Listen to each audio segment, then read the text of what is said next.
नमस्कार साथियों, स्वागत है आप सभी का मेरे चैनल सिर्फ आईएएस में। और मैं प्रसन्ना वर्मा चर्चा करने जा रही हूँ ट्रम्प के एक और पगलैट वाले डिसीजन की। जी हाँ दोस्तों, ईरान की वॉर के चलते बहुत सुर्खियों में रहे। अब जो समझने लगे कि ऐसा जर्नलिस्ट कि भैया चलो मजा नहीं आ रहा है, अब फिर से वापस टेरिफ टेरिफ खेलने लग गए। और इस बार टेरिफ टेरिफ खेल रहे हैं यूरोप के साथ में। दोस्तों, आपको मालूम है इस पूरे ही वॉर के अंदर यूरोप ने अपना हाथ पहले ही पीछे कर लिया था। उसने कहा था कि तुम पगलाते हो पगलाओ, हमें पगलाने की कोई जरूरत नहीं है, हमें अपने आप से दूर रखो, साफ सीधी बात। उसी का बदला अब लिया जा रहा है ट्रम्प के द्वारा। तो चर्चा में क्यों है? चर्चा में है 25% तक का टेरिफ लगा देंगे यूरोपियाई कारों पे जो यूरोप से इंपोर्ट हो। तो मैम अभी तो मामला चल रहा था सुप्रीम कोर्ट के अंदर यूएस की, और वहां पे वो ये कह रहे थे कि भैया जो है वो 166 बिलियन डॉलर रुपीस लौटाइए, ये आपकी पावर के तहत नहीं आता है जिसमें आपने दुनिया भर के देशों के ऊपर टेरिफ लगा दिया। तो दोस्तों, अब ये उसको क्रॉस करके अपना एक डिसीजन अलग से लेकर आए हैं। आइए डिटेल से चर्चा करते हैं कि क्या है यूरोप के साथ इनकी डील, क्या मामला है, क्यों चाहते हैं और क्या डिसीजन ये ले रहे हैं। फिलहाल हमेशा की तरह शुरू से शुरू करते हैं। Trump tears a part of European Union tariff deal to raise import duties on cars and lorries. आप हर तरफ देख लो, 25% की इस टेरिफ को लगाने की बात ट्रम्प कर रहे हैं।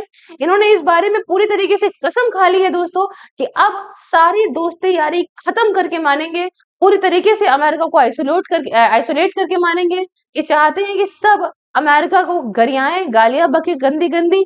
ये यही चाहते हैं कि सारे मित्रों को अलग कर दे। एग्जैक्टली क्या कर रहा है, आइए पहले इस बेस को समझिए। यूएस ने अनाउंस करा है कि हम टेरिफ को इंक्रीज करना चाहते हैं। यूरोपियन यूनियन द्वारा जो भी ऑटोमोबाइल आता है, आपको मालूम होगा कार के लिए यूरोपियन यूनियन बहुत प्रसिद्ध है, हमारे देश के अंदर भी आती है। हमारे साथ भी जो अभी अग्रीमेंट हुआ है उसमें भी है टेरिफ घटाने को लेके बात।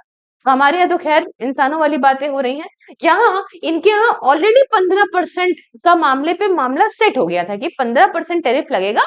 ट्रम्प आने के बाद में सब डील डूल कर लिए थे। अब यहाँ पे ये चीज बढ़ा के इनके द्वारा 25% कर दी गई है। आपको मालूम है जहां ट्रम्प ज्यादा भी बढ़ाए थे वहां पे भी सुप्रीम कोर्ट ने रोक लगा दी थी चीजों को लेके।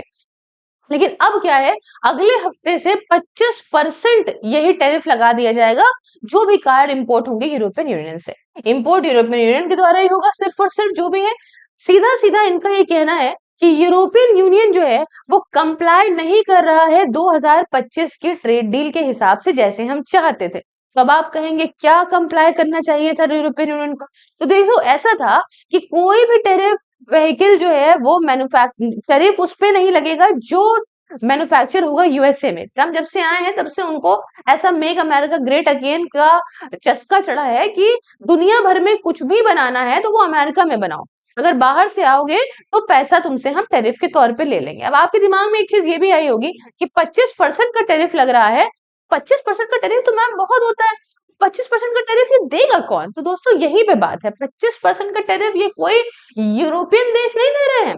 वो जो कार मान लो 1 लाख की आ रही है, जो कि नहीं है, बात बता रही हूँ, तो 1,25,000 रुपए देंगे कौन? अमेरिकन ही देंगे। आज इन लोगों की बेवकूफी और पॉलिटिशियन की चाल देखिए। जब 166 बिलियन डॉलर लौटाने की बात है तो किसको मिल रहे हैं? इंपोर्टर एक्सपोर्टर की वहां बात आ रही है, उनको मिलेंगे, सरकारों को थोड़ी, जनता को थोड़ी। अब जनता ने तो ऑलरेडी दे दिया एक शर्ट का प्राइस बढ़ा बढ़ा के, अब उनको कहाँ पैसे मिलेगा भाई?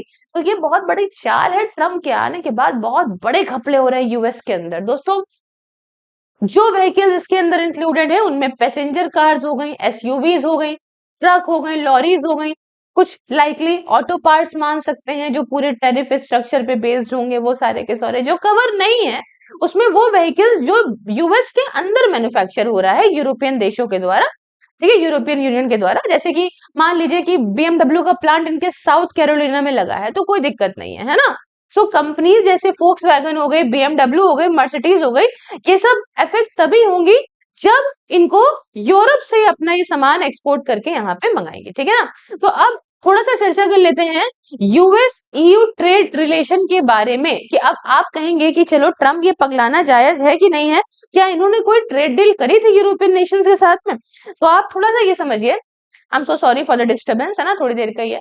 2025 की ट्रेड डील जो हुई थी उसमें स्कॉटलैंड, जो आपका टर्नबेरी स्कॉटलैंड फ्रेमवर्क था, उसके हिसाब से यूएस ने कैपिंग लगाई थी कि ऑटो टैरिफ पे 15% ही लगाएंगे हम।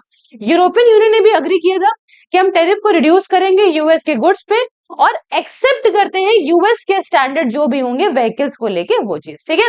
तो करंट इश्यू क्या है? करंट इश्यू ये है कि यूरोप जो यूएस है वो कहता है कि ईयू जो है वो मना कर रहा है, जो उसने पुराने वादे करे थे उसे वो इम्प्लीमेंट नहीं कर रहा है, सबसे बड़ा इश्यू ये है।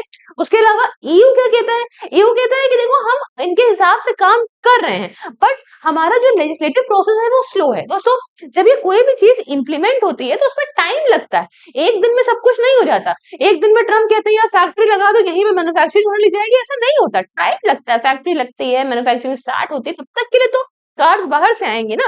तो ये ट्रस्ट डेफिसिट है, और जिस हिसाब से देखो कहा जा रहा है कि ट्रम्प का साथ नहीं दिया यूरोपियन यूनियन ने, ये ट्रम्प का फ्रस्ट्रेशन है जो आज निकल रहा है अपनी तरफ से। अब वो उधर भी हार गए, बोले वॉर खत्म हो गई, वॉर जीत गए, फालतू की बात करके अपने आप को सिर्फ ये दिलासा दिला रहे हैं।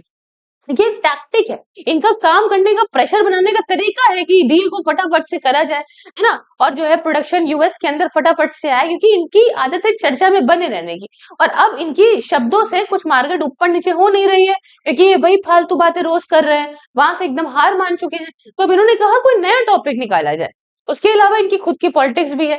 पॉलिटिक्स क्या है? अभी मिड टर्म इलेक्शन आएंगे जो थू थू हो चुकी है, फिर से दिखा रहे हैं कि देखो अमेरिकन वालों हम तुम्हारे साथ फिर आ रहे हैं, डोमेस्टिक मैन्युफैक्चरिंग को बढ़ा रहे हैं, स्ट्रॉन्ग ट्रेड स्टैंड है इलेक्शन से पहले, सीधी बात है।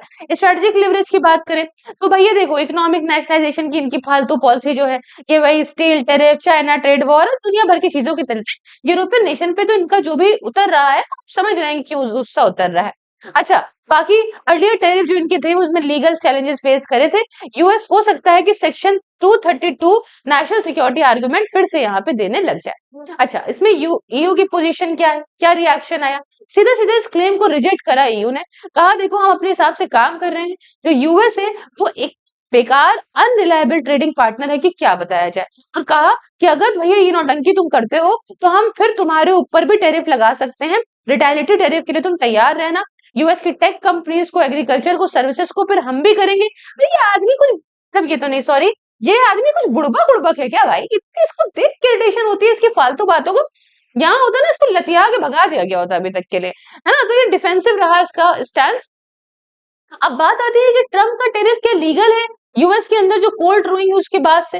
देखो पहले की जो ट्रेड नौटंकी चल रही थी उसमें कोर्ट ने कुछ टैरिफ को इनके चैलेंज किया था, बट ट्रम्प की एडमिनिस्ट्रेशन ने कुछ लीगल सर्टिफिकेशन को मॉडिफाई करा, री इशू करे, टैरिफ को जितना ही कर सकते थे इन्होंने करा, पैसे लौटाने की भी बात चल रही है। अब भाई देखो ये अपनी तरीका का यूज करके इस चीज से बच सकते हैं। अच्छा, अब आपके दिमाग में एक चीज आई होगी कि इसका इम्पैक्ट कुछ भारत के ऊपर भी पड़ा होगा क्या? दोस्तों देखो भारत के पास कुछ अपॉर्चुनिटीज भी है, ये कि अब एक्सपोर्ट का एडवांटेज है। यूरोपियन यूनियन को तो अपनी कार्स भेजनी है, तो बेचनी है, तो ईयू यहाँ हो सकता है कि उसकी एक्सपेंसिव कार अगर यूएस में बन जाए तो इंडिया के ऑटो और कंपोनेंट एक्सपोर्ट और फायदा पाएंगे। और सप्लाई चेन का शिफ्ट भी देख सकते हैं, कंपनीज हो सकता है कि अब वो सोचे भारत के अंदर चलो शान देश है, ऐसे प्रकार से स्टेबल कंट्रीज के साथ लोगों को पसंद होता है। और हमारी तो बहुत अच्छी trade deal, mother of trade deals हुई है, ठीक है ना।